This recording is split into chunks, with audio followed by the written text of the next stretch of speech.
اللہ صلی اللہ علیہ وسلم نے ارشاد فرمایا، مسلمان جو توحید پر جس کی موت واقع ہو اللہ نے جہنم کی آگ اس پر حرام کر دی ہے۔ اب اس حدیث کو اگر آپ دیکھو گے تو اس سے تو صاف پتہ چلتا ہے کہ صرف توحید پر موت ہونا کافی ہے، اعمال کی ضرورت بولو بھائی نہیں ہے۔ لیکن جب علماء سے پوچھیں گے تو علماء بتائیں گے نہیں بھائی، اس سے ملتی جلتی دوسری حدیثیں بھی ہیں جس سے پتہ چلتا ہے کہ جو نماز نہیں پڑھتا اس کو یہ عذاب ہوگا، جو روزہ نہیں رکھتا اس کو یہ عذاب ہوگا۔ آپ کو پتہ ہے حضرت ابو ہریرہ رضی اللہ تعالی عنہ ایک مرتبہ وہ جا رہے تھے تو انہوں نے حضرت عمر رضی اللہ تعالی عنہ ان کو ملے، وہ حدیث سناتے جا رہے تھے سب کو، من قال لا الہ الا اللہ دخل الجنہ، جس نے کہا کہ اللہ کے سوا کوئی عبادت کے لائق نہیں وہ جنت میں داخل ہوگا۔ وہ حدیث سنا رہے ہیں سب، حضرت عمر ملے ان کو، حضرت عمر کو بھی انہوں نے حدیث، اور نبی صلی اللہ علیہ وسلم کا جوتا نعلین وہ بطور نعل مبارک بطور دلیل کے بھی کہ میں نے نبی صلی اللہ علیہ وسلم سے یہ حدیث سنی ہے۔ حضرت عمر ملے نا، حضرت عمر رضی اللہ تعالیٰ عنہ کو بھی انہوں نے حدیث سنائی تو حضرت عمر نے ایسے دھکا دیا، فرماتے ہیں فخررت علی استی، میں کولوں کے بر زمین پہ گرا۔ حضرت عمر ایسے غضبناک ہوئے اور ان کو یہ حدیث سنانے سے منع کر دی۔ کیوں منع کیا؟ کہ لوگ اس پر اعتماد کر لیں گے، لوگ کہیں گے بھائی ہم نے تو سب نے لا الہ الا اللہ پڑھا ہوا ہے، ہم تو سیدھا کہاں جائیں گے؟ جنت میں۔ اس کا مفہوم نہیں سمجھیں گے کہ یہ تو کلمے کی ایک فضیلت بیان کی جا رہی ہے۔ میں صبح فجر کے بعد روزانہ ایک حدیث کی تعلیم کرتا ہوں، آج میں نے 2 حدیثیں چھوڑ دی ہیں۔ ریاض الصالحین کی میں تعلیم کرتا ہوں نا فجر کی نماز کے بعد اپنی مسجد میں، ریاض الصالحین سے آج میں نے جان کر 2 حدیثیں چھوڑی ہیں۔ کیوں چھوڑی ہیں؟ میں نے کہا ان کا مفہوم بیان کرنے میں بہت ٹائم لگے گا اور اگر تشریح نہیں کی تو لوگ حدیث کا مطلب غلط سمجھیں گے۔ اب میں سنا دیتا ہوں وہ حدیث آپ کو، کیونکہ میں تھوڑا اس کو ڈیفائن بھی کر سکتا ہوں۔ رسول اللہ صلی اللہ علیہ وسلم نے فرمایا کہ اگر تم لوگ سب گناہ چھوڑ دو، کوئی بھی گناہ نہ کرے، اللہ اس قوم کو ختم کر دے گا۔ اگر دنیا میں سارے مسلمان سب ٹھیک ہو جائیں، سارے لوگ مسلمان ہو جائیں اور سب ٹھیک سب نیک بن جائیں تو اللہ سب کو کیا کر دے گا؟ مار دے گا، اور ایسے لوگ پیدا کرے گا جو گناہ کریں اور پھر اللہ سے توبہ کریں۔ اب میں نے یہ حدیث نہیں سنائی آج، میں نے کہا اس سے گناہوں پر کیا ہوں گے، لوگ جری ہو جائیں گے، کیونکہ اب ایسے ہی گناہ کر رہے ہیں کہ اچھا اللہ کو گناہ اتنے پسند ہیں کہ نیک آدمی کو تو اللہ ویسے ہی مار دیں۔ بھائی اگر اللہ کو گناہ پسند ہوتے تو اللہ گناہگاروں کو جہنم میں ڈالتا ہے؟ بھائی یہ اصل میں توبہ کی فضیلت پر ہے، یہ گناہ چھڑوانے کے لیے ہے، کیونکہ گناہ تو کوئی نہ کوئی کسی نہ کسی درجے میں کر ہی رہا ہوتا ہے نا، تو ان کو تسلی دی جا رہی ہے کہ بھائی توبہ اتنی بڑی نیکی ہے کہ اللہ کو اس زمین پر توبہ والی نیکی بھی چاہیے۔ سمجھ آ رہی ہے بات؟ تو اگر کسی سے گناہ ہو گیا تو مایوس نہ ہو، توبہ کر کے توبہ والی نیکی کا آپشن اس کے پاس ہے، اور یہ نیکی اللہ کو اتنی محبوب ہے کہ دنیا میں اگر یہ نیکی ختم ہو گئی توبہ والی نیکی تو اللہ کو ایسے لوگ پسند ہے ہی نہیں۔ اللہ تو چاہتے ہیں کہ گڑگڑاؤ میرے سامنے تاکہ مجھے معاف کرنے میں مزہ بھی تو آئے نا۔ رحمت تو جب ہی ظاہر ہوگی جب تمہاری حرکتوں کی وجہ سے جہنم واجب ہو چکی تھی، مگر میں اپنی رحمت سے اس کو معاف کر دوں تو مزہ آتا ہے مجھے معاف کرنے میں۔ وہ معاف کرنے کا مزہ جب آئے گا جب غلطی بھی تو ہو تم سے، غلطی نہیں ہو رہی، سارے نیک نیٹ کلین بولیں گے اللہ ہم تو اتنے اچھے تھے ہمیں تو ایسی جنت میں بھیج۔ کیا خیال ہے بھائی؟ باپ رحم دل ہے، کیا مطلب؟ بیٹے سے غلطیاں ہوتی ہیں اگنور کرتا ہے، تب بیٹا تعریف کرے یار میرا ابا بہت اچھا ہے۔ اگر آپ صبح شام ابا ابا کرتے رہتے ہو، ہر وقت ابا کی خدمت میں، ابا کے پاؤں دبا رہے ہو، ابا کی شلوار استری کر رہے ہو، ابا کی قمیض استری کر رہے ہو، ابا کی پگڑی استری، اگر پگڑی پہنتے ہیں آج کل کے ابا پگڑیاں کہاں پہنتے ہیں، تو پینٹ استری کی آپ نے ابا کی، سارا خیال ہر وقت ابا میرے ابا میرے ابا، تو ابا نے بھی آپ سے ذرا تمیز سے بات کر لی میرا بیٹا بہت اچھا، تو آپ بولے کہ بھائی ہم بھی ابا کے ساتھ اتنے اچھے ہیں تو ابا بھی ہمارے ساتھ ظاہر اچھا ہی۔ آج کل کون ابا کے ساتھ اچھا ہوتا ہے؟ تو میں جب اتنا اچھا ہوں تو ابا کا اتنا حق تو بنتا ہے کہ ہمیں بھی ابا اپریشیٹ کرے۔ لیکن آپ نالائق، اور باپ ہر جگہ آپ کے آگے آ کے کھڑا ہوتا ہے، کہہ رہے بھائی نالائق ہے لیکن ہے تو اپنا ہی نا، کیا خیال؟ پھر آپ میں اگر غیرت ہوگی تو آپ باپ سے محبت کرو گے، یار ابا نے میری بڑی بڑی غلطیوں کو معاف کیا، آج میں اگر اس اسٹیج پہ پہنچا ہوں تو میری غلطیوں پہ ابا نے پردہ بھی ڈالا ہے، مجھے لوگوں کے سامنے ذلیل بھی نہیں کیا، جب لوگوں کے ساتھ آتا ہوں تو تعریف کرتے ہیں میرا بڑا ہونہار بیٹا ہے، حالانکہ مجھے پتا ہے میں کیسا ہوں۔ ایک وقت آئے گا آپ کا دل ابا کے لیے پگھل جائے گا۔ تو اللہ پتہ ہے کیا چاہتے ہیں بندوں سے؟ اللہ کہتے ہیں یار نماز بھی پڑھو، روزہ بھی رکھو، سب کچھ ہے، لیکن پہلے محبت تو کرو۔ یہ خشک نمازیں نہیں چاہیے اللہ کو، یہ خشک روزے نہیں چاہیے، اللہ کو چاہیے اللہ کی محبت میں دھڑکنے والا دل۔ وہ دل جب ہی دھڑکتا ہے جب انسان سے اگر گناہ ہو جائے اور اسے پتا ہے میرے لیے جہنم کی آگ ہے، گناہ ہے، میرے پاس کوئی آپشن نہیں ہے، اللہ سے گڑگڑاتا ہے اللہ معاف کر دے معاف کر دے، تو اللہ کو اتنا مزہ آتا ہے کہ بھائی سزا بنتی تھی مگر میں کیا کر رہا ہوں؟ معاف کر رہا ہوں اس کو۔ تو یہ شان جب ہی ظاہر ہوگی جب گناہ بھی تو ہو۔ کیسی پیاری حدیث ہے، رسول اللہ صلی اللہ علیہ وسلم نے فرمایا جب کسی بندے سے گناہ ہوتا ہے تو وہ آتا ہے توبہ کرنے کے لیے۔ یہ کل پڑھوں گا ریاض الصالحین میں، اگلا کل والا نمبر اس حدیث کا ہے تو وہ جب آتا ہے اللہ کے سامنے توبہ کرتا ہے کہ اللہ مجھ سے گناہ ہو گیا، مجھے معاف کر دے، تو اللہ تعالیٰ فرشتوں سے کہتے ہیں دیکھو اے فرشتوں، اس بندے سے گناہ ہوا، بہت سوں سے گناہ ہوتے ہیں، اس سے بھی ہوا، بہت سے میرے پاس معافی مانگنے نہیں آئے، یہ آیا ہے۔ کیوں؟ اس لیے کہ اس کو پتا ہے ان لہو ربن، اس کا ایک رب ہے جو اس گناہ پر اس کو سزا بھی دے سکتا ہے اور اس گناہ کو معاف بھی کر سکتا ہے، اس کو پتا ہے، یہ اس جذبے سے آیا ہے، ورنہ یہ بھی نہ آتا تو کیا ہو جاتا؟ کوئی سزا تھوڑی ملتی ہے فوراً، بھائی گناہ پہ فوراً شرابی بھی گھوم رہے ہیں، کوئی فوراً سزا ملتی ہے؟ چور بھی گھوم رہے ہیں، ڈاکو بھی گھوم رہے ہیں، قاتل بھی گھوم رہے ہیں، ماں باپ کے نافرمان، بلکہ زیادہ ترقی کر رہے ہوتے ہیں، آدمی وہ فضائل ہی سنا رہا ہوتا ہے بیٹھ کے، ایسا ہی ہے نا؟ کیا خیال ہے بھائی؟ جان بنتی ہے نا زیادہ کھانے پینے سے، تو بہت دفعہ تو حلال سے ہی بن جاتی ہے، لیکن اکثر اوقات بھائی آپ دیکھ لو جنہوں نے ماشاءاللہ اللہ بچائے حرام کا پیسہ جنہوں نے کھایا، ان کی صحت ہی الگ چہرے سے پتہ چل رہا ہوتا ہے ان کے۔ تو کتنے لوگ ہیں، اللہ تعالیٰ فرشتوں سے کہ کتنے لوگ ہیں گناہ ہوتے ہیں، یا تو فوراً سزا مل رہی ہوتی ہے نا، پھر تو سارے آ جاتے ہیں، سب کو پتا ہے اب سزا ملنے والی ہے، سب گرفتاریاں دے رہے ہوتے اللہ کے پاس آگے، اللہ مار دے، اللہ سزا دے دے، لیکن اللہ کو دیکھا ہم میں سے کسی نے نہیں ہے، اور گناہ پہ دنیا میں کوئی سزا بھی نہیں مل رہی ہوتی، ٹھیک ہے نا؟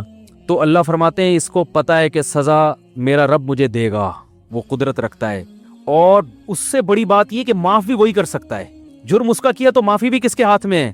اس کے ہاتھ۔ لا ملجا ولا منجا منک الا الیک، حدیث میں دعا سکھائی ہے، اے اللہ تجھ سے بھاگنے کی جگہ بھی تیرے پاس ہی ہے، یعنی دیکھو کسی ڈاکو سے بچ کے بھاگو تو تھانے میں چلے جاؤ، علاقے کے ناظم کے پاس چلے جاؤ، لیکن اگر ڈاکو بہت طاقتور ہے تو آپ کو پتا ہے میں کہیں بھی بچ کے نہیں بھاگ سکتا، اب تو میرے لیے موت ہے۔ تو اللہ تعالیٰ تو اپنے بندوں پر مہربان ہے، لیکن اللہ تعالیٰ سزا بھی دیتا ہے۔ اس نے بتایا کہ میں نے قوم عاد قوم سمود کو تباہ کر دیا، فرعون کو دریا میں غرق کر دیا اور جہنم کی آگ بنائی اس نے، لیکن اللہ تعالیٰ جب دشمنی پہ آئے تو وہ ایسا ہے کہ اس سے آپ بھاگ نہیں سکتے، تو اب اسی کے پاس آ کے آپ کو اسی کے پاؤں میں گرنا پڑے گا۔ ایک واقعہ ہم نے بعض بزرگوں سے سنا ہے، اس کی سند کی مجھے تحقیق نہیں ہے، لوگ کہتے ہیں سند کی تحقیق نہیں تو سنا کیوں رہے ہو؟ یہی بتانے کے لیے سنا رہے ہیں کہ جب سند کی تحقیق نہیں ہے تو یہ واقعہ اتنی اہمیت کا حامل نہیں ہے کہ اس کی تحقیق کی جائے، ہم اپنا ٹائم ان فضول چیزوں میں ضائع نہیں کرتے، یا کوئی فقہی مسئلہ ہو نا پھر تو ٹھیک ہے، یہ کہہ سکتے ہیں کہ جب سند کی تحقیق نہیں ہے تو یہ تو جھوٹا قصہ ہو گیا، جھوٹا اس لیے نہیں کہ بتا رہا ہوں کہ تحقیق نہیں ہے تو جھوٹا بھی ہو سکتا ہے، سمجھ میں آ رہی ہے بات؟ تو سب سوال پیدا ہوتا ہے جب یہ مستند نہیں ہے تو سنا کیوں رہے ہو؟ عبرت کے لیے، کیونکہ بعض فرضی واقعات بھی ہوتے ہیں لیکن ان کا مضمون درست ہوتا ہے، اس سے جو میسج جا رہا ہوتا ہے وہ میسج کیا ہوتا ہے؟ صحیح جا رہا ہوتا ہے، اس لیے سنایا جا رہا ہے۔ ہر چیز کا نا ایک پوری ڈیٹیل بتانی پڑتی ہے ورنہ کلپ آ جائے گا ایک۔ تو کہتے ہیں کہ حضرت موسیٰ علیہ السلام سے کسی نے پوچھا کہ یہ جو حوادث ہیں، حادثات ہیں، اگر یہ تیر ہوں اور چلانے والا اللہ ہو تو ان تیروں سے بچنا کیسے ممکن ہے؟ بھائی یہ تیر اللہ کے ہاتھ میں ہو، کمان اللہ کے ہاتھ میں ہو، اور یعنی وہ حوادث کی یہ تیر ہوں جو حوادث کی شکل میں ہم پر آ رہے ہوں، تو اس حادثات سے بچنا ممکن ہے؟ تو کہتے ہیں موسیٰ علیہ السلام نے کہا ایک ہی طریقہ ہے کہ جو جس کے ہاتھ میں کمان ہے اس سے دوستی کر لو۔ کیا خیال ہے بھائی؟ اس کے علاوہ آپ کے پاس کوئی آپشن نہیں ہے۔ تو جو محلے کا دادا ہوتا ہے نا، یا تو آپ اس سے بڑے دادا بن جاؤ۔ کیا خیال ہے؟ ایک دفعہ یہاں کوئی محلے کے بڑے دادا تھے، مجھے لوگوں نے کہا اس کے خلاف بیان کریں، میں نے کہا جب میں اس سے بڑا دادا بنوں گا تو اس کے خلاف بیان کروں گا، مجھے جب تک اس محلے میں رہنا ہے تو مجھے بلا وجہ دادا گیری کرنے کی ضرورت۔ لوگ کہتے ہیں نا حق بات آپ ممبر ڈنکے کی چوٹ پہ بیان کر دو، میں نہیں بیان کرتا بھائی حق بات ڈنکے کی چوٹ پہ، میں پہلے دیکھتا ہوں کہ لوگوں میں اس حق کو برداشت کرنے کا تحمل ہے، ایک بات، بلکہ اس سے پہلے دیکھتا ہوں کہ میں خود بھی اس حق کو برداشت کر سکتا ہوں کہ نہیں کر سکتا۔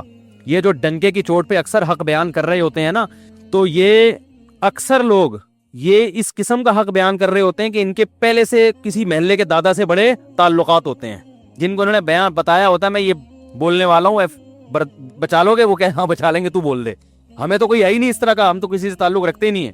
ہاں کسی کے خوف سے غلط بیانی کرنا حرام ہے، یعنی آپ کسی محلے کے دادا کے ڈر سے غلط بات اس کے بارے میں بتا دو، یا جھوٹی تعریفیں شروع کر دو، یا لالچ میں آ کے لوگوں کو غلط گائیڈ کرو، یہ حرام ہے۔ خاموشی کی شریعت نے اجازت دی ہے، غلط بیانی کی شریعت نے اجازت نہیں دی ہے۔ غلط بیانی نہیں کرتا، بسا اوقات میں خاموش ہو جاتا ہوں کہ بھائی اس ٹاپک پر بات مت کرو کیونکہ لوگوں میں برداشت نہیں کر پائیں گے یا غلط رخ پہ لے جائیں گے، تو یہ تو مصلحت ہے، یہ تو حکمت ہے، یہ تھوڑی کہ جہاں جاؤ جو چاہے جا کے بول دو۔ اب مجھے بتاؤ ایک آدمی میں کو زنا کا خوف ہے، شہوت اس میں اتنی بھر گئی، اب وہ کہیں رشتہ لے کے جاتا ہے، لڑکی کے ابا سے کہتا ہے کہ میں نکاح کرنا چاہتا ہوں، انہیں کیوں کر رہے ہو؟ بھائی میں شہوت سے میرا دماغ خراب ہو گیا ہے اور مجھے زنا کے بڑے خطرات ہیں اور میں بڑا پریشان ہوں، تو میں اس لیے چاہ رہا ہوں کہ میں آپ کی بچی سے شادی کروں، اور وہ ہے بڑی خوبصورت، تو میرا خیال ہے کہ وہاں میں شادی کروں گا تو میرا دماغ جو ہے نا ادھر ادھر جانے سے بچ جائے گا، وہ دے گا رشتہ؟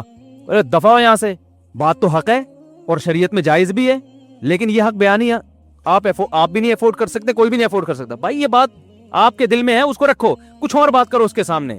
وہی نکاح سنت ہے, نبی صلی اللہ علیہ وسلم کی ترغیب ہے, اس لیے کرنا چاہ رہا ہوں.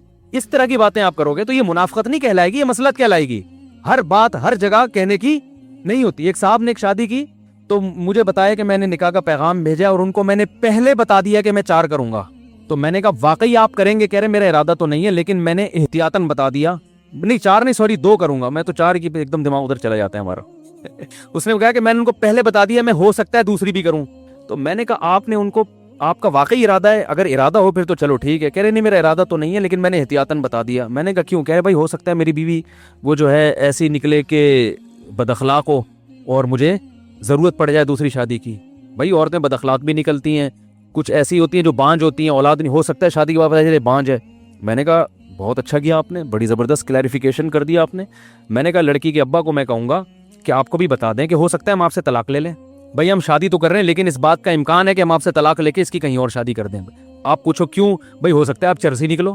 کیا خیال ہے آپ کا؟ نہیں میں تو چرس نہیں پیتا, میرا لیبارٹری ٹیسٹ کروا لیں. بھائی ہو سکتا ہے بعد میں چرسی بن جاؤ. ہو سکنے پر تو یار دنیا میں بہت کچھ ہو سکتا ہے, ابھی جو ہے اس کے حساب سے بات کرو نا. میں نے کہا آپ کا ارادہ ہے نہیں, خام خامے وہ رشتہ توڑ دیا انہوں نے. وہ بالکل صحیح کیا لڑکی کے ابا نے, بہت اچھا کیا توڑ کے. میں نے کہا کوئی بھی ہوتا رشتہ توڑتا ہے بلا وجہ, ہو سکتا ہے ہو سکتا ہے.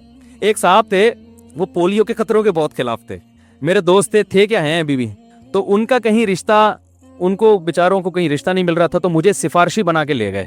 کہیں کوئی لڑکی کا رشتہ آیا ان کے لیے, تو مجھے سفارشی بنا کے لے گئے کہ آپ بھی چلیں, تھوڑا تھا آپ تھوڑے سے مشہور آدمی ہیں تو میری سفارش کر دیے گا تو چانس زیادہ ہے. میں نے کہا چل بھائی ٹھیک ہے لے چلتے ہیں. ہم چلے گئے وہاں, تو وہ لڑکی کے والد بھائی وغیرہ آ کے بیٹھے, مجھے بڑی عزت دی انہوں نے. میں نے کہا ہمارے دوست ہیں, نکاح کرنا چاہتے ہیں آپ کی بچی سے, اس سلسلے میں ہم حاضر ہوئے تھے. انہوں نے کہا ٹھیک ہے جی, بھی ایجوکیشن کیا ہے وغیرہ وغیرہ جو پوچھا جاتا ہے. اس دوران پھر وہ جب بات مکمل ہوئی تو وہ کہنے لگے دیکھیں میں جب نکاح کروں گا تو میں پہلے ہی بات بتا دوں کہ میں بچوں کو پولیو کے خطرے نہیں پلاؤں گا. ابے میں سر پکڑ کے بیٹھ گیا یوں کر کے. اب میں اس کو یوں اشارہ بھی نہیں کر رہا کہ میں یوں کروں گا تو وہ بولیں گے یہ آپس میں ان کا پہلے سے کوئی پری پلان ہے کہ میں یوں بولوں گا تو یوں بولنا. اب میں دیکھ نہیں رہا اس کی طرف. وہ کہہ رہے کیونکہ میں یہ پولیو نہیں, میں اللہ پہ توکل کرتا ہوں, یہ یہودیوں کی سازش ہے اور یہ فلانا ہے اور یہ ویکسینیشن اور یہ. ابے تو شادی تو ہونے دے, بچے تو ہونے دے اللہ کے بعد. انہوں نے ہاں ابھی کی نہیں ہے تو میں نے پھر وہ انکار ہو گیا اور ہونا تھا انکار. میں نے پھر اس کو بول لتاڑا یار تم نے کیا. کہہ رہے بھائی ہم تو پہلے سے تاکہ بعد میں جھگڑا نہ ہو. یہ وہ لوگ ہیں جو ڈنکے کی چوٹ پہ حق بیان کرتے ہیں, ڈنکے کی چوٹ. اب بھائی تم نے نہیں پلانے تھے اللہ کے بندے. تو وہ پولیو سے اتنا وہ نہیں ہوئے پریشان, وہ اس سوچ سے ہو گئے کہ یار یہ فنڈامنٹلسٹ کی انتہا ہے. یہ تو بہت بڑا فنڈامنٹلسٹ ہے, تو اتنا بنیاد پر ایسے ہو سکتا ہے وہ لڑکی کے ابا بھی پولیو کے قائل نہ ہو, لیکن اتنا پولیو لیس. تو ہر چیز ہر بیان کرنے کی نہیں ہوتی. بہت ساری چیزیں ٹھیک آپ کی رائے میں ٹھیک ہوتی ہیں, اور یہ تھوڑی کہ وہ تھی, یہ بات بھی انہی کی رائے میں ٹھیک تھی نا, ہر آدمی اس سے متفق تھوڑی ہے. تو کیا بات چل رہی تھی یار, جلدی سے بات کو سمیٹیں, بڑی بکھر رہی ہیں ادھر ادھر باتیں جا رہی ہیں. انہوں نے تو انکار کر دیا, وہ کہاں پولیو والے سے کرتے یار. خود سوچو یار, کوئی بھی نہیں کرتا, بولتا کیا ہے پاگل ہے کیا کر رہا ہے بھائی تو ہاں حضرت موسیٰ علیہ السلام کا میں بتا رہا تھا کہ بھائی اگر آپ یعنی تیروں سے بچنا آپ کے لیے جب ہی ممکن ہے جب تیر چلانے والے سے دوستی کر لو. تو جب تیر چلانے والے سے دوستی کرو گے تو معاملہ سیٹ ہو جائے گا. تو اللہ کا معاملہ بھی ایسا ہے کہ حدیث میں آتا ہے جب کوئی گناہ کرتا ہے تو اب اس کے پاس آپشن کیا ہے, اللہ سے بچ کے جانا کس کے پاس ہے, اللہ ہی کو منانا ہے کہ اللہ تجھے ستایا تو اب تو ہی معاف کر سکتا ہے. تو اللہ کو یہ ادا اتنی پسند آتی. گناہ کرنا پسند نہیں آتا اللہ کو, غضب آتا ہے اس پہ. گناہ سے پلٹنا پسند آتا ہے. اب اس نیت سے کوئی گناہ کرے کہ میں پہلے گناہ کروں گا تاکہ پلٹ کے اللہ کو راضی کروں, تو وہ بیوقوف ہے. بھائی اس کی مثال علماء یہ دیتے ہیں کہ جب آپ کا زخم بھرتا ہے تو والدین خوش ہوتے ہیں نا, آپ بھی خوش ہوتے ہو, لیکن آپ اس نیت سے زخمی کرو اپنے آپ کو دوبارہ کہ پہلی دفعہ جب مجھے زخم ہوا تھا تو جب میں ٹھیک ہوا تھا تو بڑی خوشی ہوئی تھی, اب میں دوبارہ اپنے ہاتھ کاٹتا ہوں تاکہ میں ٹھیک ہوں تو مجھے خوشی ہو. تو یہ پرلے درجے کا بیوقوف ہے, حماقت ہے. بھائی تو پہلے سے ٹھیک ہے تو خراب کیوں کر رہا ہے اپنے آپ کو.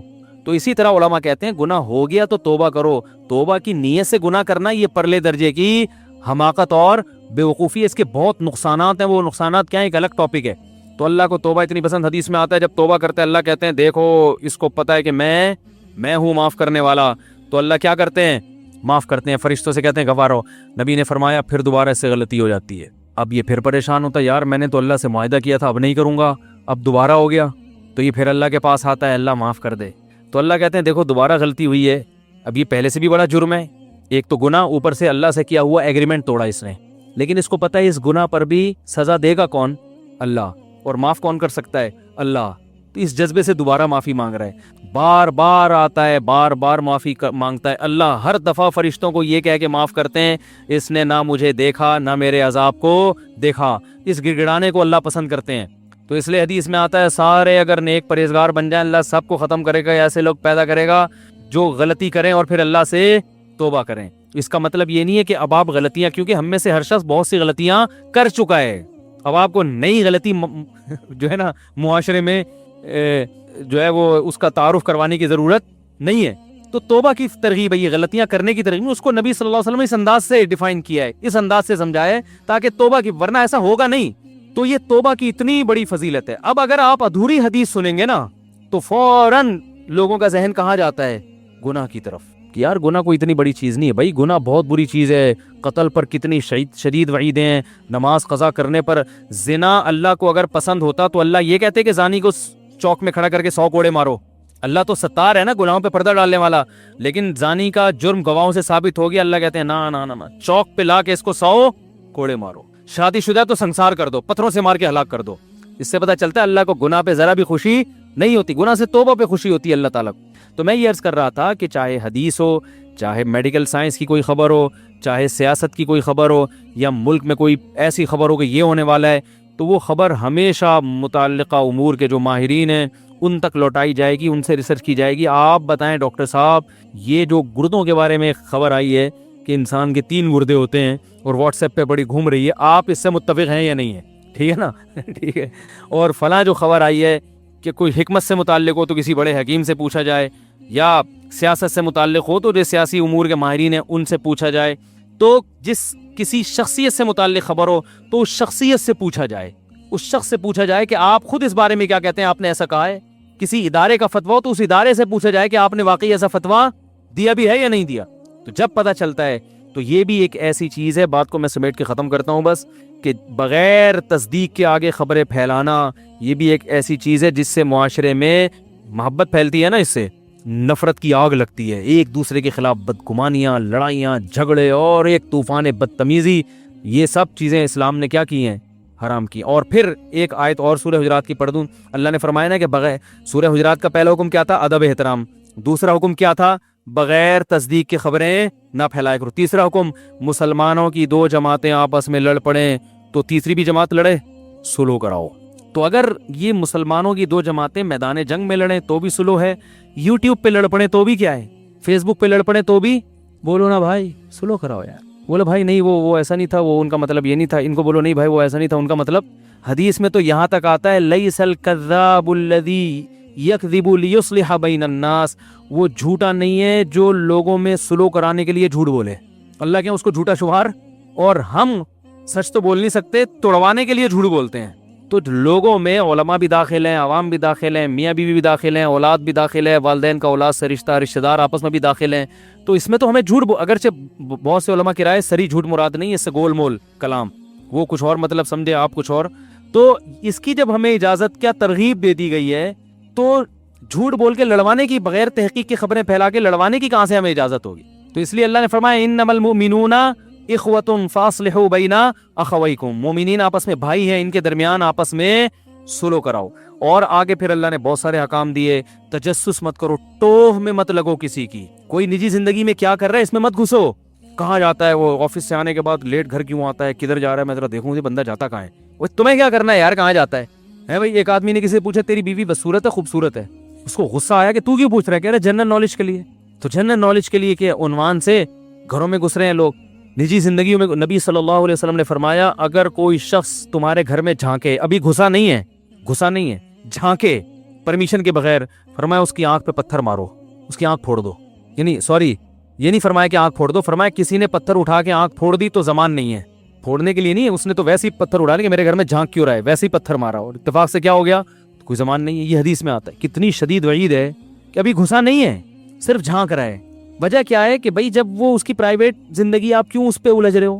اور آپ بتاؤ ہمارے ہاں یوٹیوب پہ جب کسی کو عزتوں کو اچھالا جاتا ہے تو ان کے گھریلو حالات ڈسکس کیے جاتے ہیں کہ نہیں, ابے فلاں نے اپنی بیوی کو طلاق دے دی ہے, پتہ ہے کیوں دی ہے, ابے فلاں تو فلاں کی لیڈی کو لے کے بھاگ گیا, ابے یہ جو فلاں نے شادی کی, میں مجھے پتا ہے سیٹنگ کی شادی ہے یہ. بھائی اتنی باتیں گھروں میں گھس رہے ہیں, ریکیاں کر رہے ہیں, یہ کہاں سے آ رہا ہے, کدھر جا رہا ہے, یہ کیا کر رہا ہے, یہ کیوں کر رہا ہے, یہ نجی زندگی لوگوں کی تبصرہ. اچھا پھر اس میں بھی یہ اکثر یہ کیا ہوتا ہے کہ یہ جو مشہور لوگ ہوتے ہیں نا, ان کی میاں بیوی میں علیحدگی ہوتی ہے, تو ان کی عورتیں آ کے پھر کلپ ریکارڈ کرواتی ہیں, انٹرویو دیتی ہیں, میرے میاں نے یہ ظلم کیا, میرے میاں نے یہ ظلم کیا. لوگوں نے میاں کو گالیاں دی ہوئی ہوتی نیچے. او بھائی یہ تمہیں کیا پتا کیا بھی ہے کہ نہیں کیا, یا کبھی میاں آگے ریکارڈ کروا رہا ہوتا ہے ہم دونوں کا رشتہ. جو مشہور شخصیات ہوتے ہیں نا, جو پہلے سے میڈیا پہ آ رہے ہوتے ہیں, وہ اصل میں ایکچولی یہ ہوا تھا, یہ یوں کر رہی تھی, تو عورت کو گالیاں دے رہے ہوتے ہیں لوگ. چھوڑو مٹی ڈالو بھائی, او بھائی علیحدگی ہو گئی, میاں بیوی تو بھاڑ میں جائے, ہمیں کیا کرنا ہے. اتنا گھستے ہیں, ہر گھر کی خبر, اس گھر میں یہ ہو رہا ہے, اس گھر میں یہ ہو رہا ہے, فلاں کی بیٹی پردہ کرتی ہے, فلاں کی بچے کی اتنی سیٹنگ چل رہی ہے, فلاں یہ کرتا ہے, فلاں وہ کرتا ہے. تو جو بھی کر رہا ہے بھائی, آپ سے اس کے بارے میں سوال نہیں ہوگا. لرن فرام ولا تجسسوا, جاسوسی مت کرو. صرف جاسوسی جنگ کے موقع پر جائز ہے, سمجھ رہے ہو, خفیہ ایجنسیوں کے لیے جاسوسی جائز ہے, وہ بھی آپ کی نجی زندگی کی نہیں, بلکہ یہ کہ یہ اتنی ایکٹیویٹیز لوڈ کرنا کہ کنٹری کے خلاف تو کوئی کام نہیں کر رہا. ایجنسی والے گڑبڑ پتہ ہے کیا کرتے ہیں, وہ آپ کی جو جیسے اس کو کسی آفیسر نے ذمہ داری لگائی نا کہ فلاں مولانا صاحب آج کل بڑے چہک رہے ہیں, دیکھو کہیں یہ را کا ایجنٹ تو نہیں ہے, یہ کہیں جو ہے نا کوئی اور ملک کے خلاف تو نہیں ہے, ذرا اس کی تحقیق کرو. وہ ایجنسی والا کیا کرے گا, نجی زندگی میں گھس جائے گا, آپ کے لیپ ٹاپ نکال کے آپ کی بیوی کی تصویریں دیکھنا شروع کر دے گا. اور کیا کرے گا, وہ ہر وہ سارے گھریلو راز جاننے کی کوشش میں اس کا غلط فائدہ اٹھا رہا ہے. وہ یہ بہت ہوتا ہے لوگوں کے ساتھ. کوئی مشہور شخصیت ہے, کوئی سیاستدان ہے, اس کے بارے میں انکوائری ایجنسی والے کرتے ہیں, تو اتنی محدود نہیں رکھتے کہ بھائی بس اتنا دیکھ لو, ملک کے خلاف ہے نہیں, اس کے گھر میں گھسنے کی کیا ضرورت ہے تمہیں. میں پہلے میرے پیچھے ایجنسیز بہت لگتی تھیں, اب تو شکر ہے ان کو اطمینان ہو گیا, یہ ملک کے خلاف نہیں. ہم خدا کی قسم بہت سو سے زیادہ اس ملک سے محبت کرتے ہیں, اور یہ صرف ہوائی دعوے نہیں ہیں. ہم اگر وہ اپنی قربانیاں بتائیں کہ ہم نے اس ملک کے لیے کیا کیا ہے, تو وہ ایک الگ ٹاپک شروع ہو جائے گا. حقیقت میں اس ملک سے ہمارے علماء نے ہمیں یہ سکھایا ہے کہ یہ ملک ہے تو ہم ہیں, اسلام ہے. اگر یہ ملک ختم ہو گیا تو جیسے بغداد کا سقوط ہوا تھا نا, اس سے اسلام کو فائدہ ہوا, نقصان ہوا.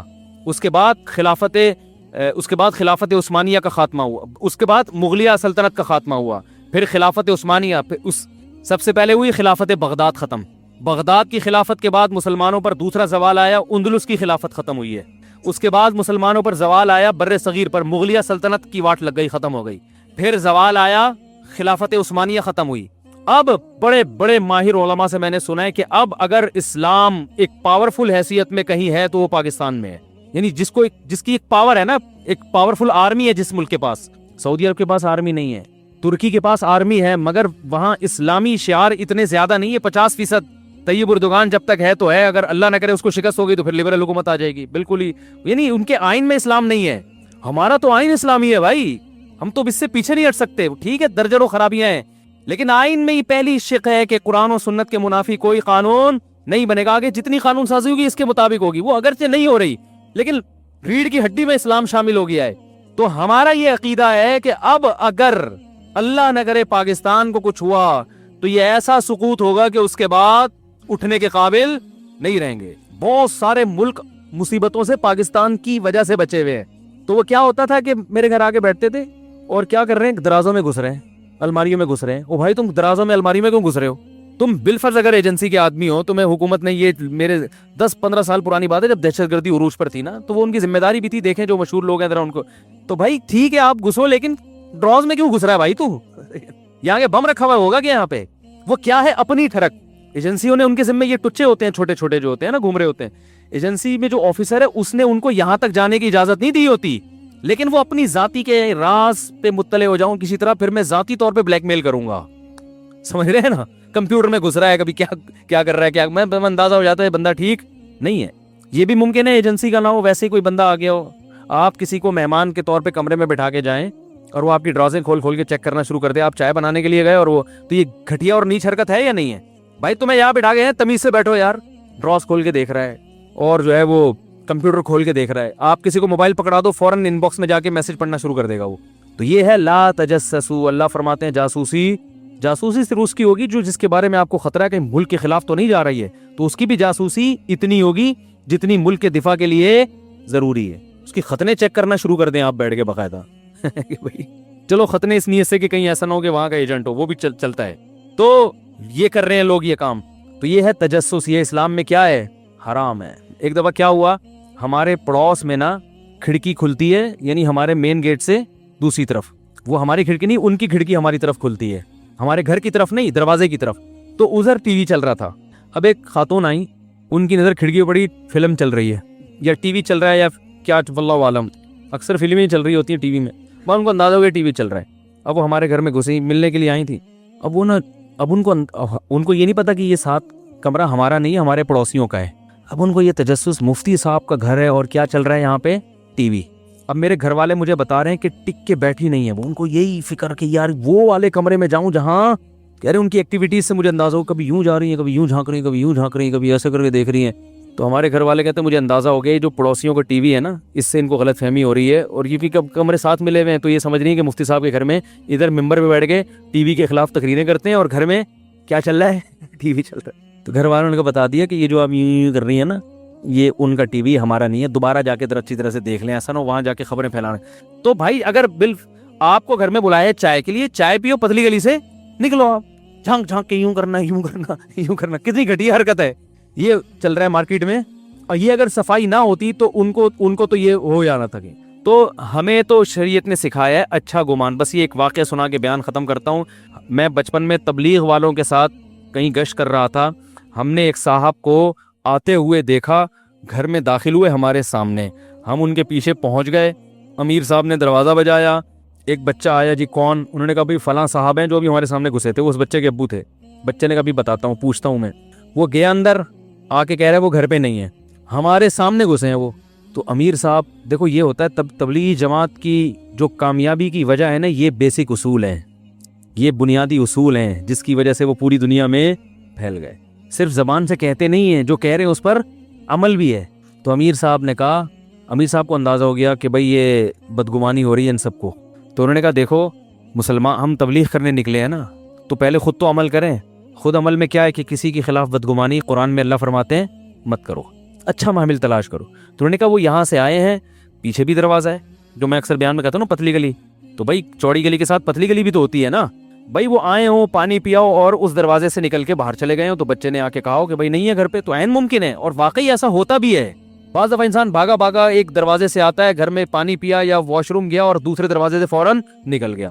تو مجھے ان کا یہ جملہ بہت اچھا لگا اس واقعے میں. 12-13 سال کا تھا اس وقت, تو اس وقت سے مجھے یہ واقعہ ذہن سے نکلتا نہیں ہے. یہ ہے کہ ان بعض الظن اسم, اے ایمان والو بدگمانی مت کرو, اکثر گمان برے ہوتے ہیں, گناہ ملتا ہے اس پہ. اچھا محمل تلاش کرو بھائی, کہ ضروری تھوڑی ہے جھوٹ بول رہا ہو, لیکن ہم کیا کرتے ہیں, 99% امکان ہوتا ہے کہ سچ بول رہا ہے, لیکن 1% چانس ہوتا ہے جھوٹ بول رہا ہے, تو ہم کہتے ہیں چھوڑو ایک نمبر کا وہ جھوٹ, ابے ہمیں پتا ہے جھوٹ بول رہا ہے. چلیے علی سوال کے جواب دے دیتے ہیں. بھائی میرے بھائی نے اپنی اہلیہ کو 3 طلاق دی, اب کہتے ہیں کہ حلالہ کر لیا, لیکن ہم نے کوئی تصدیق نہیں کی, کیا تصدیق کرانا ضروری ہے؟ بھائی دیکھو, ایک آدمی اگر اپنی بیوی کو 3 طلاقیں دیتا ہے, پہلی بات تو گناہ کرتا ہے, اکٹھی 3 طلاقیں دینا جائز نہیں ہے, لیکن طلاقیں واقع ہو جائیں گی. اس میں پورا مدلل ابھی کلپ بھی ریکارڈ کروانے والا ہوں انشاءاللہ. ایک چینل پہ ریکارڈ کروا چکا ہوں, مگر وہ چینل مشہور نہیں ہے تو کوئی سنتا ہی نہیں, اس دوبارہ سے ریکارڈ کرواؤں گا. میرے یہ علمی بیانات ہوتے, یہ جو میرے بیانات ہوتے ہیں نا, یہ واضح و نصیحت ہے, اس پر کسی کے علم کو نہ پرکھا کریں آپ بیٹھ کے, سمجھ رہے ہو. جو میرے جو تحقیقی بیانات ہیں یا میری تحقیقی مقالے ہیں وہ الگ ہیں, اس کا اسٹائل بولو بھائی الگ ہوتا ہے. ان کو مقالے میرے پڑھیں آپ, ریسرچ پہ تحقیقی جو مقالے میں نے لکھے ہیں, اس کے بعد آپ فیصلہ کریں کہ قدوری پڑھانے کی طاقت ہے یا نہیں. ہو سکتا ہے میں بالکل قدوری بھی نہ پڑھا سکتا ہوں, لیکن آپ پہلے ریسرچ کر لیں, اس کے بعد آپ فیصلہ کریں. واضح و نصیحت والے بیانات سے نہیں پرکھا جاتا کسی کی علمیت کو, وہ تحقیقی میدان وہ الگ ہوتا ہے. اچھا میرے بھائی, تو یاد رکھو جس نے بھی 3 طلاقیں دی بیوی کو, تو طلاقیں دے کے پہلی بات تو برا کام کیا, 3 جائز نہیں ہے. پھر عورت نے اگر حلالہ کیا ہے تو یہ پری پلان حلالہ تھا تو حرام ہے. پری پلان کا مطلب عدت گزرنے کے بعد اس خاتون نے کسی مرد سے نکاح کیا اور پہلے سے ایگریمنٹ کیا کہ آپ نکاح کے بعد ہم بستری کے بعد مجھے طلاق دے دو گے, تو یہ ایگریمنٹ کی وجہ سے یہ حلالہ کیا ہو گیا, لعنتی عمل ہو گیا. رسول اللہ صلی اللہ علیہ وسلم نے ارشاد فرمایا, لعن اللہ المحلل والمحلل لہ, حلالہ کرنے والے اور جس کے لیے کیا جا رہا ہے ان دونوں پر اللہ کی لعنت. جس کے لیے کیا جا رہا ہے وجہ اس کی یہی ہے کہ وہ بھی اس میں پلان کا حصہ بنتا ہے. وہ کہتا ہے میری بیوی سے تم شادی کرو اور پھر یوں کر دینا اور پھر یوں کر, ایگریمنٹ ہوتا ہے. اگر ایگریمنٹ نہیں تھا, اچھا حلال پھر بھی ہو جائے گی, کیونکہ نبی نے اس کو بھی حلال کرنے والا ہی کہا ہے. جس حلالے پر لعنت کی ہے لعنت تو ہوگی, لیکن بیوی طلاق کے بعد پہلے شوہر کے لیے حلال بہرحال ہو جائے گی. یہ حدیث سے پتہ چلتا ہے, کیونکہ آپ نے فرمایا حلال کروانے, محلل کہتے ہیں حلال کروانا, حلالہ کروانا تو ہم نے بتایا نا, لعن اللہ المحللہ, نبی نے فرمایا وہ شخص جو اس عورت کو پہلے شوہر کے لیے حلال کرے اس پر بھی لعنت, اور جس کے لیے حلال کیا ہے اس پر بھی. پتہ ہے حلال تو ہو گیا ہی نا, نہیں آئی بات میرا خیال ہے, لیکن غلط طریقے سے کیا ہے تو اس عمل پر لعنت ہوگی مگر حلال ہو جائے گی. ابھی اس عورت کے لیے دوسرے شوہر سے طلاق لینے کے بعد, عدت کے بعد پہلے شوہر سے نکاح حلال ہو جائے گا. یہ تو حدیث سے پتہ چل رہا ہے, سمجھ میں آ رہی ہے بات. لیکن یہ عمل ایگریمنٹ کر کے کیا تو کیا ہو جائے گا, حرام, ناجائز, گناہ ملے گا اس پہ. اور اگر بغیر ایگریمنٹ کے کیا ہے تو کوئی گناہ نہیں ہے. لوگ ہر قسم کے حلالے کو لعنت کا عمل کہتے ہیں, یہ تو قرآن کے خلاف ہے. قرآن میں اللہ کا ارشاد ہے فَإِن طَلَّقَهَا, مرد اگر زوجہ کو تیسری طلاق دے دے, فَلَا تَحِلُّ لَهُ مِن بَعْدُ حَتَّى تَنكِحَ زَوْجًا غَيْرَهُ, تو یہ عورت اس تیسری طلاق کے بعد پہلے شوہر کے لیے حلال نہیں ہے جب تک کہ یہ کسی دوسرے مرد سے نکاح نہ کر لے. اور حدیث میں آتا ہے صرف نکاح نہیں بلکہ ہم بستری بھی ہو. آگے قرآن کہہ رہے ہیں فَإِن طَلَّقَهَا, اس کے بعد اگر چاہے وہ فوراً بعد ہو, 1 سال کے بعد ہو, 20 سال کے بعد ہو, قرآن نے ایسی کوئی شرط نہیں لگائی ہے. میں دوبارہ آیت پڑھ لوں, فَإِن طَلَّقَهَا, اگر شوہر نے تیسری طلاق دے دی, فَلَا تَحِلُّ لَهُ مِن بَعْدُ, تو یہ عورت اس تیسری طلاق کے بعد شوہر کے لیے حلال نہیں ہے, حتیٰ, یہاں تک کہ, یعنی کب حلال ہوگی اللہ وہ وجہ بیان کر رہے ہیں, تنکیحا زوجن غیرہ, پہلے شوہر کے علاوہ کسی اور سے نکاح کر لے. فَإِن, پس اگر اس نکاح کے بعد, اور حدیث میں آتا ہے صرف نکاح نہیں بلکہ ہم بستری بھی, اس ہم بستری اور نکاح کے بعد فَإِن طَلَّقَهَا, یہ دوسرا طلاق دے دے, اگلی رات کو دے دے, 1 گھنٹے بعد دے دے, آدھے گھنٹے بعد دے دے, 15 منٹ بعد طلاق دے دے, 10 منٹ بعد طلاق دے دے, 10 سال کے بعد طلاق دے دے, ایسی کوئی تفصیل قرآن نے بیان نہیں کی ہے. چاہے 10 منٹ کے بعد طلاق دے دے, ہم بستری کی, ہم بستری کرتے ہی طلاق دے دے, اللہ فرماتے ہیں فَلَا جُنَاحَ عَلَيْهِمَا أَن يَتَرَاجَعَا, تو پرانے والے میاں اور اس پرانی بیوی جو ہے نا اس کی, ان دونوں کے لیے کوئی گناہ نہیں ہے اس میں, أَن يَتَرَاجَعَا, کہ یہ دوبارہ شادی کر لیں آپس. بات آ رہی ہے سمجھ میں؟ تو بھائی آپ غیرت اور کے جوش میں آ کے شریعت کو تبدیل کرنے کی کوشش نہ کریں. بہت سے لوگ کیا کرتے ہیں, وہ 3 طلاقوں کا جہاں مسئلہ ہے کہ وہ حلالہ تو لعنت ہے, حلالہ تو یہ ہے, تو حلالہ کروا دیا, حلالہ بھائی جان, اگر یہ حلالہ لعنتی عمل ہوتا تو قرآن کیوں اس کو بیان کرتا؟ حدیث میں لعنت ہے, قرآن میں اس کی اجازت ہے, تو پتہ چلا حدیث والا حلالہ کچھ اور ہے, قرآن والا حلالہ کچھ اور ہے. پری پلان حلالہ ہے وہ لعنت ہے, پلان یعنی پری پلان سے مراد ایگریمنٹ نہیں ہے. تو پھر اگر دوسرا شوہر ہم بستری کرنے کے فوراً بعد طلاق دے دے تو بھی عورت پہلے شوہر سے نکاح کر سکتی ہے. بات آ رہی ہے سمجھ میں؟ اچھا, یہ بھی جائز ہے کہ عورت نے پہلے سے ایگریمنٹ نہیں کیا, شوہر دوسرے شوہر ہیں, جب بیوی سے ہم بستری کی تو عورت کے لیے یہ بھی حلال ہے کہ فوراً طلاق مانگ بھی لے. اس کے ناجائز ہونے کی بھی قرآن و سنت میں کوئی دلیل نہیں ہے.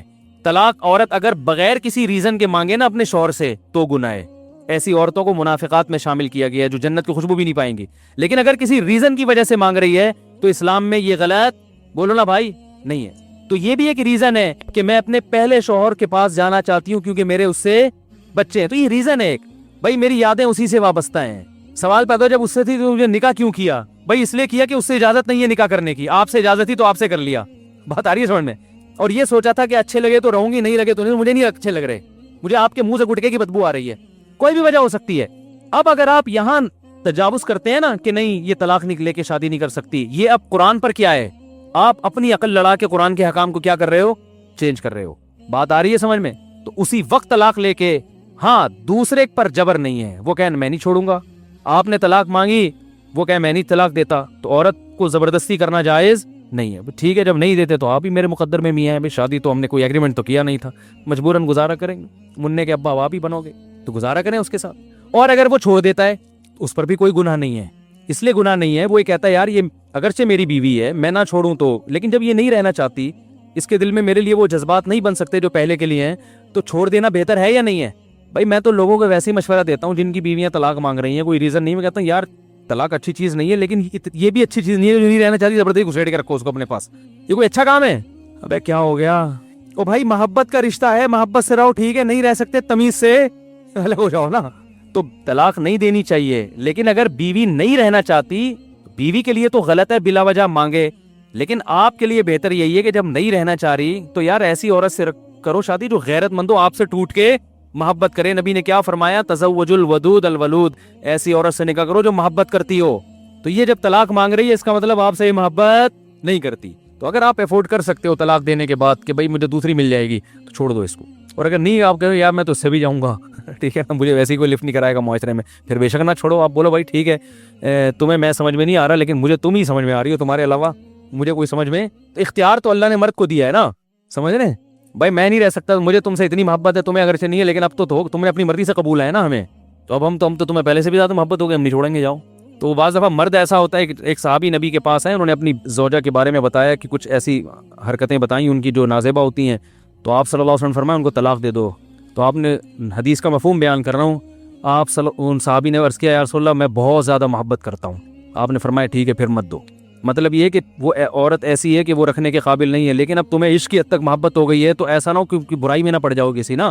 ایسی عورت کو چھوڑو گے تو اب تمہیں اس ڈیزائن کی دوسری ملے گی نہیں, وہ زیادہ خوبصورت تھی یا کیا مسئلہ تھا اس میں, تو پھر تمہیں وہی. ایک صاحب کی بیوی بد اخلاق تھی مگر خوبصورت بہت تھی, تو انہوں نے اپنی بیوی کو طلاق دے دی. اب ان کو اچھے اخلاق والی مل گئی مگر اس کی شکل بیچاری کی بقول ان کے, آپ کوئی بھی نہیں جانتا نہیں ہے میں کس کی بات کر رہا ہوں, اس لیے کوئی غیبت نہیں ہے, کسی کا راز فاش نہیں کر رہا. تو وہ میرے پاس آئے کہنے لگے یار وہ پرانی بہت یاد آ رہی ہے. میں نے کہہ رہا یار وہ ٹھیک ہے بد اخلاق تھی لیکن شکل اچھی تھی. کہہ رہی یہ اخلاق کی بہت, لیکن کہہ رہے شکل بالکل بھی اچھی نہیں ہے. تو میں نے کہا اب اس کو بھی گزارا کر لو. اب ان کے ماشاءاللہ گزارا ہو رہا ہے, بچے بھی ہو گئے ان کے. میں نے کہا ورنہ جب اگلی ملے گی نا تو نہ اخلاق کی اچھی ہوگی اور نہ شکل کی ہوگی, پھر بولو گے دوسری اخلاق کی تو اچھی تھی نا. تو شکر کرو جو بھی اللہ نے جس کو جو پیس دے دیا اللہ کا شکر ادا کرے, جو ملا صبر کرو شکر کرو. دنیا میں سارے مزے دنیا میں نہیں ہوتے, پازیٹیو چیزوں کو دیکھو نیگیٹو کو اگنور کرو. تو اب اللہ نے قرآن میں کیا کہا کہ اب اگر شادی کے بعد دوسرا میاں طلاق دے دے, فوراً دے دے, اگلے دن دے دے, 10 سال کے بعد دے دے, وہ اس کا ہیڈیک ہے, وہ ان کا آپس کا مسئلہ ہے. بلکہ علماء نے یہاں تک لکھا ہے کہ اگر دوسرا شوہر اس نیت سے طلاق دے دے کہ یہ پہلی شوہر کے ساتھ شادی کرنا چاہتی ہے, اس سے بچے ہیں, اس کے جذبات اور فیلنگ اسی کے ساتھ ہیں, میرے ساتھ یہ نباہ نہیں کرنا چاہتی, تو اس طلاق پہ اس کو ثواب ملے گا. مقصد تو راحت, طلاق اس لیے بری چیز ہے کہ اس سے نقصان ہوتا ہے نا. یہاں طلاق کا نقصان کے بجائے کیا ہو رہا ہے, فائدہ ہو رہا ہے. اور دوسری بات جو حلالے کا مقصد تھا وہ بھی حاصل ہو گیا. مقصد یہ تھا کہ جب مرد نے 3 طلاقیں دی تھیں تو طلاق میں یا تو عورت قصوروار ہوگی یا کون قصوروار ہوگا, آدمی. یہی مسئلہ ہے نا. اگر عورت قصوروار تھی تو اس کی زندگی میں نیا مرد آیا تو اس کو کمپیئر کرنے کا چانس دیا شریعت نے, دیکھو یہ بھی ہے وہ بھی ہے, دونوں میں زیادہ اچھا کون ہے. اب سوچ سمجھ کے جانا. جو جھگڑے ہو رہے تھے اگر اس کا پرانا میاں غلط تھا تو وہ کبھی بھی پرانے کے پاس نہیں جائے گی. وہ سمجھ میں آ رہی ہے بات, وہ کہے گی اللہ نے میری جان چھڑا دی, میری زندگی میں ایک نیا مرد آ گیا, ایک اچھا آدمی مل گیا, میں اب آپ ہی کے ساتھ زندگی گزاروں گی, مجھے وہاں جانے کا کیا شوق ہے. دوبارہ اس کے پاس جانا چاہتی ہے, اس کا مطلب فالٹ کس میں تھا, عین ممکن ہے آپ میں فالٹ ہو. اب آپ کو اندازہ ہو گیا کہ جو ہے نا مرد کیسے ہوتے ہیں. اور مرد کی اگر غلطی تھی تو جب وہ دھکے کھائے گا نا اس بیوی کو یاد کر کے روئے گا تو اسے اندازہ ہوگا یار اس میں فالٹ تھے, مگر اب جو میں رشتے تلاش کر رہا ہوں اس سے بھی زیادہ فالٹ والے مل رہے ہیں. اور یار کم از کم بچوں کو تو پال رہی تھی نا, اب تو بچے بھی گئے, چلو کھانا نہیں بناتی تھی, خدمت نہیں کرتی تھی, تمیز سے بات تو کرتی تھی. وہ یادیں جب علیحدگی ہوتی ہے نا, یادیں تو پھر آتی ہیں, کہے گا یار یہ تو کسی اور کے نکاح میں چلی گئی, یار یہ تو بالکل اختیارات ختم ہو گئے. وہ 100 دفعہ سوچے گا. اگر وہ اپنے فیصلے پر نادم نہیں ہے, وہ کہہ رہے میں نے صحیح کیا, تو وہ دوبارہ کبھی بھی شادی, بولو بھائی بولتے کیوں نہیں کرے گا. وہ کہے گا اچھا ہے کسی اور سے نکاح ہو گیا, فون کر کے اپنی پرانی بیگم کو بول دے گا اب اسی کے ساتھ رہنا, اس خوش فہمی میں نہ رہنا کہ میں آپ سے شادی کروں گا, ادھر ہی زندگی ہنسی خوشی زندگی گزارو, میری جان چھوٹی, اچھا ہوا تمہیں بھی گھر مل گیا. سمجھ رہے ہیں. لیکن اگر وہ طلاق کے بعد دوبارہ نکاح کر رہا ہے, اس کا مطلب وہ یہ مان رہا ہے کہ غلطی طلاق دینے میں کس کی تھی, میری تھی. تو قرآن کہہ رہا ہے کہ فلا جناح علیہما یتراجعا ان ظنا یقیما حدود اللہ, دونوں آپس میں شادی کر سکتے ہیں اگر ان کا خیال ہو کہ اب یہ جھگڑے نہیں ہوں. اس کو بھی سزا مل گئی اور آپ کو بھی سزا مل گئی. ایک آخری بات بتا کے بیان ختم کرتا ہوں. بیان تو میرا ختم پہلے ہی ہو چکا ہے, جو جانا چاہیں وہ جا سکتے ہیں. تو یہ گریبی چل رہی ہے, بیان ختم ہو چکا تھا. جب مسائل شروع کر دوں نا میں تو اس کا مطلب بیان ختم ہو چکا ہے, جو جانا چاہیں وہ جا سکتے ہیں. تو لوگ اس کو غیرت کے خلاف سمجھتے ہیں, یہ ایک اہم بات ہے. لوگ کہتے ہیں غیرت کے خلاف ہے کہ 3 طلاقیں دی, ایک آدمی کی بیوی کسی دوسرے مرد کے پاس جائے پھر وہاں سے گھوم کے واپس ہے, غیرت کے خلاف ہے. یہ غیرت کے خلاف اس لیے نہیں ہے کہ جب آپ نے 3 طلاقیں دے دیں, عدت بھی پوری ہو گئی, تو وہ اب آپ کی بیوی ہے نہیں. وہ جہاں چاہے جس سے چاہے شادی, کسی کی طلاق یافتہ سے شادی کرنا غیرت کے خلاف نہیں ہے. آپ کا اس سے کوئی ریلیشن نہیں رہا, وہ جہاں چاہے شادی کرے. اب اگر وہ دوسرے مرد سے طلاق لیتی ہے تو یہ بھی غیرت کے خلاف نہیں ہے. عورتیں طلاق لیتی ہیں مختلف بیسس پر, تو غیرت کے خلاف ہے. کسی بھی بیس پہ طلاق لیتی ہے, کوئی بیس معقول ہو, پھر جب طلاق لینے کے بعد عدت بھی پوری کر لے تو جیسے اس کا کسی اور مرد سے نکاح کرنا غیرت کے خلاف نہیں ہے, اپنے پرانے میاں سے نکاح کرنا بھی غیرت کے خلاف نہیں ہے تو کون سا اسٹیپ ہے جو آپ کو لگتا ہے یہاں سے غیرت کے خلاف کام شروع ہو رہا ہے؟ تو اس لیے جو جائز حلال ہے وہ غیرت کے خلاف نہیں ہے. سمجھ میں آئی بات کہ نہیں آئی؟ اللہ تعالیٰ سمجھنے کی عمل کی توفیق عطا فرمائے. علم معاشرے میں مارکیٹ میں شارٹ چل رہا ہے، بس تبصرے چل رہے ہیں آج کل معاشرے. سبحانک اللہم و بحمدک نشہد ان لا الہ الا انت نستغفرک.